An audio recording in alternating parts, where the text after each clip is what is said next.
Good morning and welcome to Monday the 18th of May and the Daily Freakout. My name is Bobby Freakout and welcome, as I said just a second ago, to the show. Today we've got a bunch of stuff to talk about. Unfortunately, it's become all very, very political. I did want to add one other humorous story, so let me quickly see if I can pop that in the rotation. And we might have to do it a slightly different way. We've got an absolutely absurd record of the week. Jolly Dr. Dollywell. You cannot imagine what that record is just by looking at it. It feels, as I was listening to it for the first time yesterday, it's a dog scratching themselves, tapping on the thing. Can you stop that down there? Thank you. Every now and again, I'll be sitting here at home and I'll just hear dun, dun, dun, dun, dun, dun, dun, dun, and it's a dog sitting too close to a wall or a door or something, in this case underneath the desk, and they're scratching themselves and they're tapping away. Anyway, listening yesterday to Jolly Dr. Dollywell's record, and I was blown away because of how absolutely insane it is. It's a crazy little record. It's a record to try and help young kids understand general hygiene and wellness and all that kind of stuff, but it's done in the pretense of a young child bringing their dolly to the doctor and the doctor trying to help the dolly, but treating the dolly as though the dolly is a human. And it just gets a bit weird and a bit strange.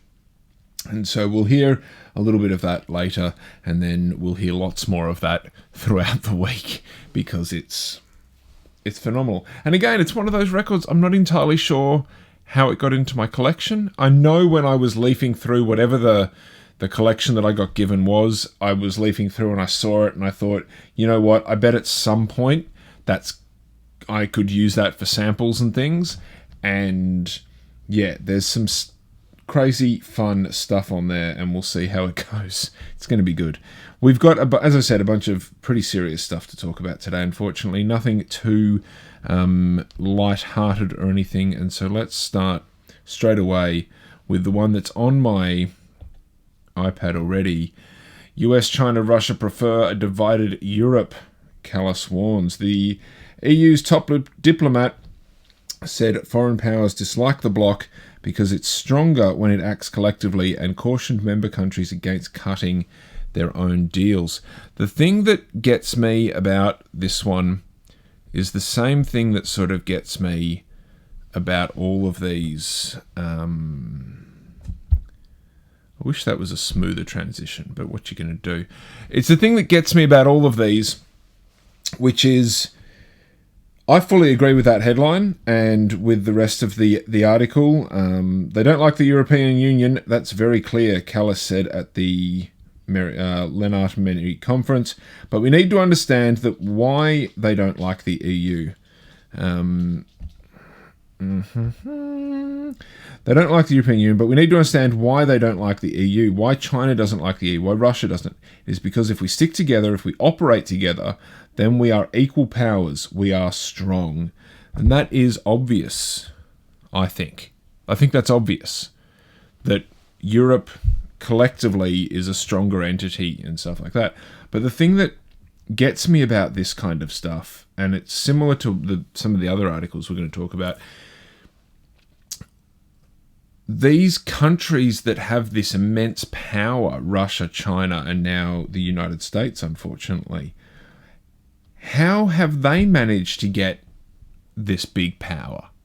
Why is it that a whole heap of smaller countries who are not interested in taking over the world, which is what these other countries seem to be, so like if you looked at Europe as a country of its own, you don't hear about anyone in any countries in Europe trying to take more land and take countries. Whereas if you look at Russia, they're trying to take Ukraine. If you look at China, they're trying, or they want to take Taiwan. They haven't done it yet, but they want to. And they've done it with Tibet and some other places and stuff. You look at the United States, and Donald Trump has been claiming we're going to take Venezuela, we're going to take Greenland, blah, blah, blah. And it's this whole thing of, have these guys all gotten together and established that the best way to, I don't know whether it's keep their population down or stay in power, is to create these fake wars under the pretense of we need land or we need to take these other countries because they're better off? It's a very strange thing. And again, I don't know too much about World War II. I know a bit, but not too much. Was this Hitler's idea when he was taking Poland? And then when he started spreading out was, Germany should be in charge of everything. We're going to take all this land. I don't understand where that attitude comes from world leaders, certain world leaders, because it doesn't seem to pay off well for anyone. It just turns everything into a quagmire of endless wars and all this kind of stuff. And so now that Europe can't trust the United States as an ally, because the United States is doing the same shit that China and Russia are doing, they really do. Europe really does need to say, we're together on this. You can't do this anymore. Stop it. And unfortunately, that then pulls Australia in as my country, because we're part of the Commonwealth and we have strong ties to Europe. I mean, we're in Eurovision, for God's sake. Don't even get me started. And where do we land? Do we land with the US, who apparently we have ties with, or do we land with Europe, where apparently we have ties? What the hell do we do as a island nation? I'm thinking of Canada, I'm thinking of New Zealand, I'm thinking of all the Japan, all the other island nations, and then even Africa, the countries in Africa that don't seem to be quite as involved in this kind of stuff, but it's still relevant to them too, because Europe's on their door. So what do you do? Because the world seems to have always just been people with power wanting more power and taking things over. And it's so worrying as somewhat of a pacifist myself. It is so worrying to see. So let me know, what can we do? What can we do as just normal people to try and not have this kind of war situation happening all the time? And speaking of war, unfortunately, there are wars happening out there and around the world. Zelensky confirms Ukraine was behind massive Moscow drone strike. You can see it in the picture right there. I don't know who took that picture or anything like that, but only just recently, just yesterday, that's what happened. President Zelensky confirmed the Ukraine long-range drones carried out overnight strikes against Moscow and surrounding region on May 17th, describing the operation as a response to the continued Russian attacks on Ukraine's cities and infrastructure. The war in Ukraine, as many other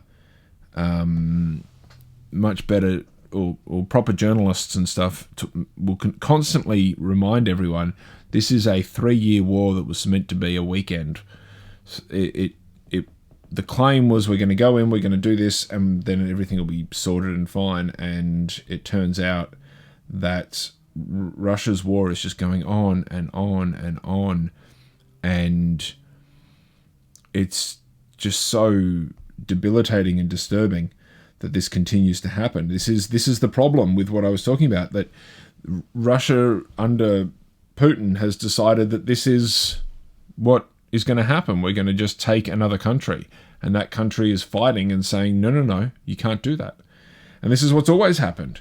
This is Alexander the Great. This is the English Empire. This is Genghis Khan. This is just always happening. And it's so very, very frustrating from my perspective, because, again, I don't want to take anyone's land. I don't understand that mentality. That's not my thing. I don't understand how these people want to try and do that. I understand the Ukrainian side, or the Palestinian side, or the Taiwanese side, or any of this kind of stuff, where I think, no, leave us alone. Piss off. We'll work on our stuff. We don't need you coming in here. and doing stuff. Apparently this was a huge attack. 600 drones apparently swarmed a bunch of oil refineries. A fuel depot. Moscow oil refinery, a fuel depot, and enterprises linked to microelectronics production. And so that's one of the things that, again, this is why I'm on the Ukrainian side, because they're attacking infrastructure. They're attacking buildings. Now, yes, some people probably died. Some people were probably there at the time or whatever, but they're attacking infrastructure. They're not attacking direct homes or anything like that. And so that's where I morally go with the defenders. You right down there? Just making more weird noises. And so what do you do? I don't know what to do. I don't know what we can do. I don't know how we do what we can do, all that kind of stuff. What I do know is that we can listen to a little bit of Dr. Dolly, Jolly Dr. Dollywell. Trust me, you are not ready for this. Oops. Here we go. Have a little listen to this. If it works.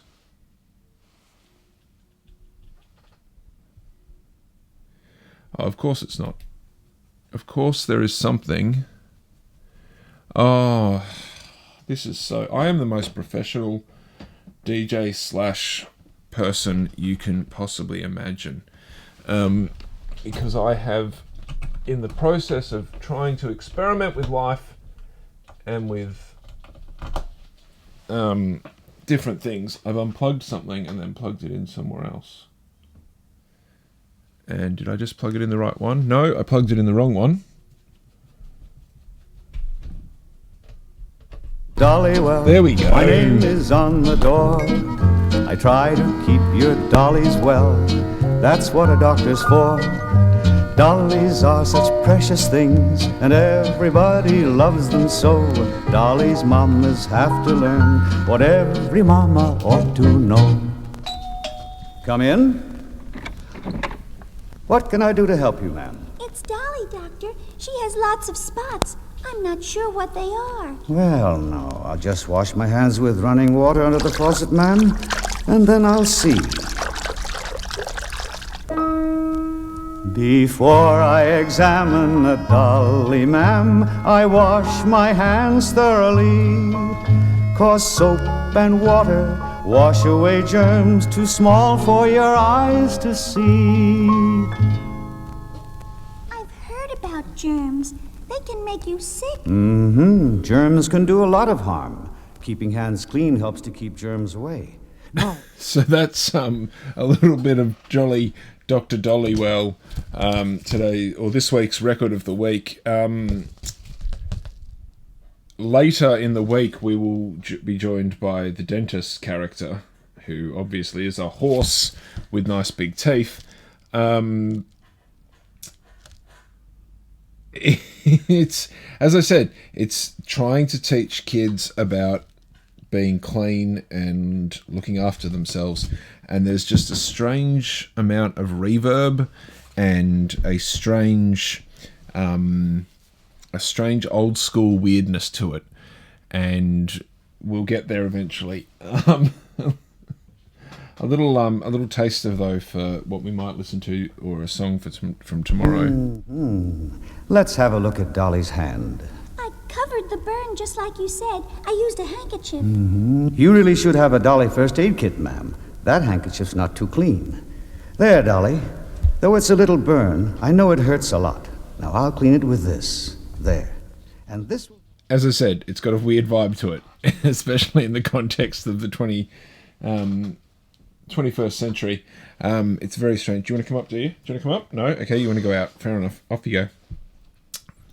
It's great when the dog comes up halfway in and it's off camera and it doesn't make sense.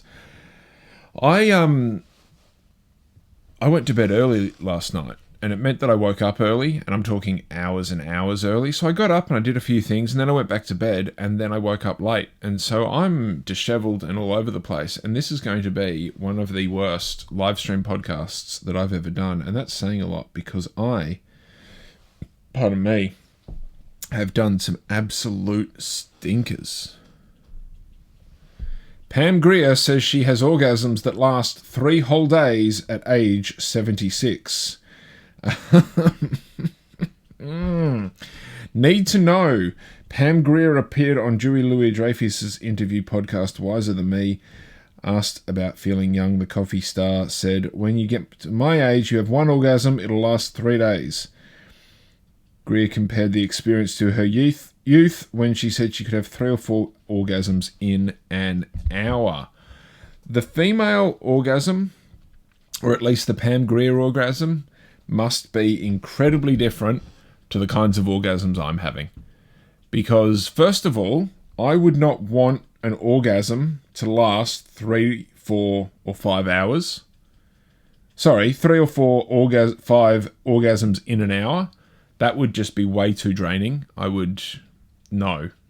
don't want 3 or 4 or 5 in 1 whole hour. They don't seem special, if you know what I mean. I don't think that's, you know what I mean?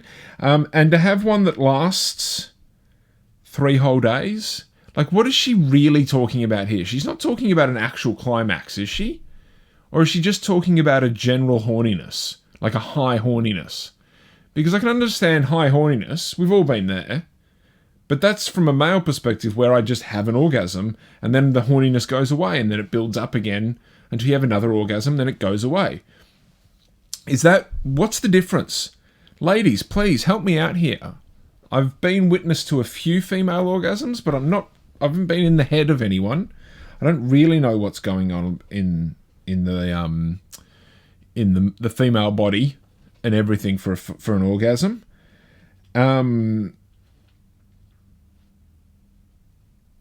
It just...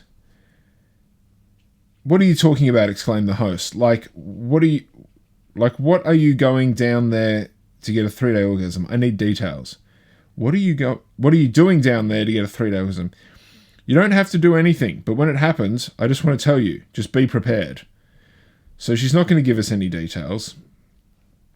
And it's hilarious that is the entire article, really, is that one link.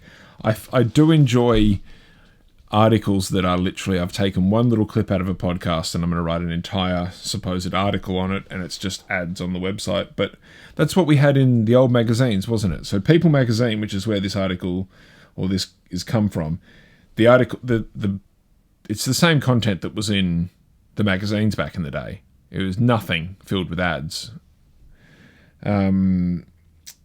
Last August, on an episode of the Allison Interviews podcast, Grier described herself as horny as fuck and revealed she's in a cosmic relationship with an unnamed man. You hear about when people find their person. It's a warm, fuzzy feeling. I can't believe it happened now, when I've got things to do. Don't mess up my plans.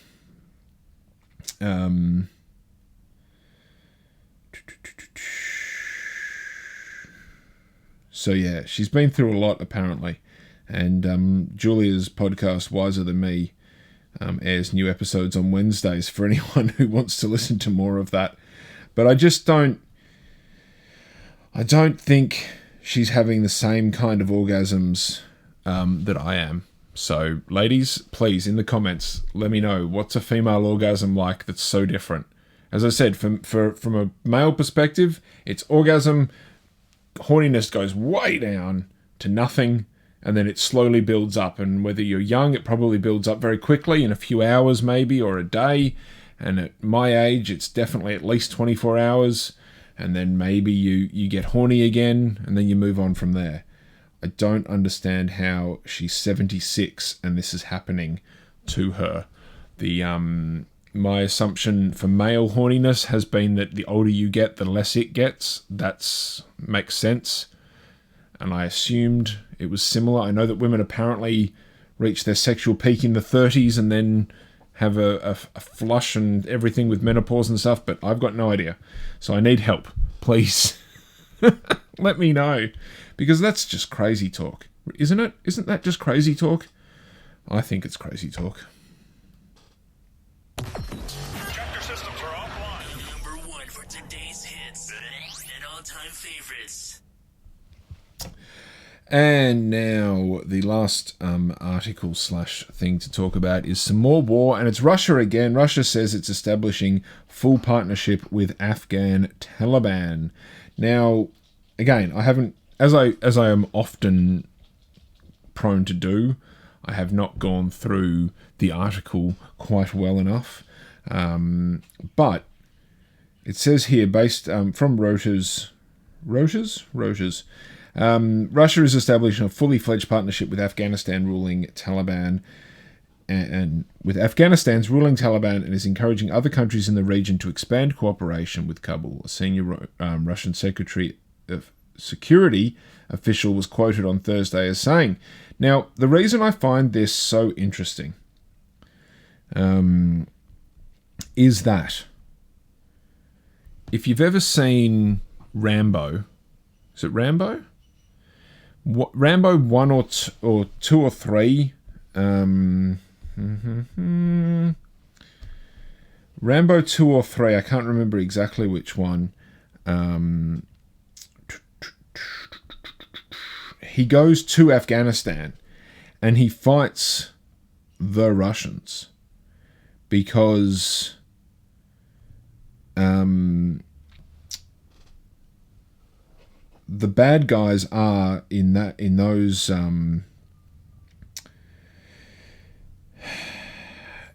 bad guys in that movie are the Russians. It appears to be number 3, I believe. The film depicts fictional events during the Soviet-Afghanistan War. In the film, Rambo sets out on a dangerous journey to the Democratic Republic of Afghanistan in order to rescue his former commander and his longtime best friend, Colonel Trotman. Blah, blah, blah, blah, blah, blah. So, at one stage, the Russians were in Afghanistan having a long, elongated war. I honestly don't know why they were there. I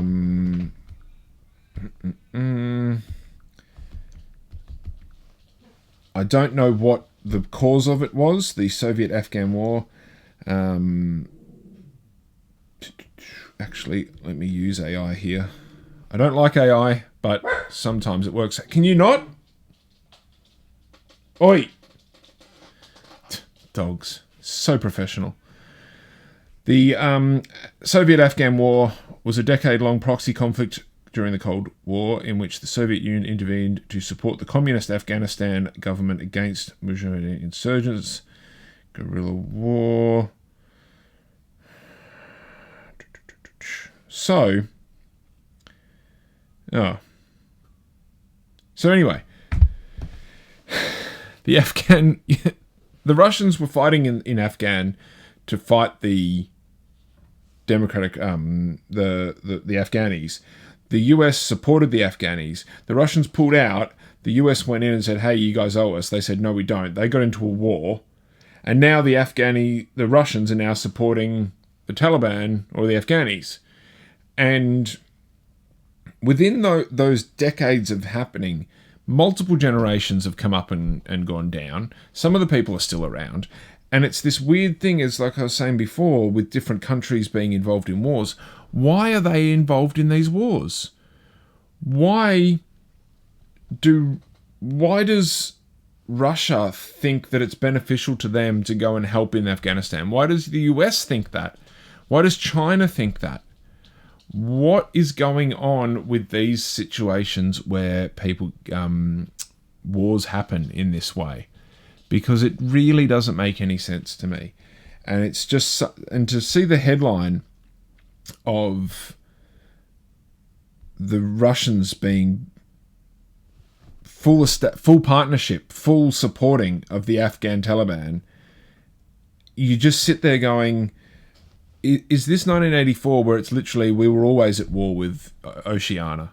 or we were always at war with East Asia. Like, it's just that the media tells what the governments are doing, but they're just changing it up every time, and it's the same shit every time.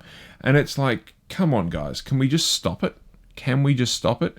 Again, I don't know enough about this, so I would love to know more. Please comment, like and subscribe, but also comment. Tell me what's going on.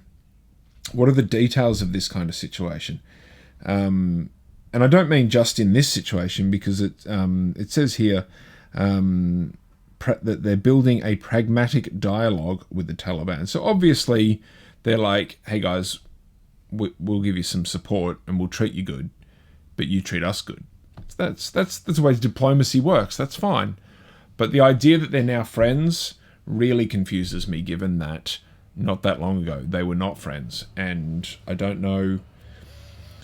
It's the same with Donald Trump just went to China and now they're friends and they're going to do business. And you're like, well, wait, you guys are almost at war not that long ago with tariffs and all these other things. And so us plebs down the bottom just have to sit here and take it, apparently, and just have to deal with the fact that these governments are just running shit and going crazy. But anyway, I'm going to go take the dogs for a walk because this was a shambles of a show. As always, please like, subscribe, comment. Let me know. Help me out on some of this stuff. Help me understand. How does the female orgasm work? How does the female orgasm work? How does Russia and China and the US feel about Europe and their little proxy wars and all the other stuff that's going on? And how do we avoid getting involved in any of that stuff if we're just poor little people like me and you sitting at home trying to watch a TV show? Anyway, also, were you disappointed by Carano Rousey like I was? The result was inevitable, but was a bit disappointing. Like, subscribe, comment, whatever. Tune in tomorrow when we will hear a little bit more of jolly Dr. Dollywell. Dollies nowadays fall asleep whenever they lie down, but some dollies haven't got enough sense to go to bed when they're tired. It's a very good point. And I will see you tomorrow. Thank you very much. This has been the Daily Freakout for Monday, the 18th of May.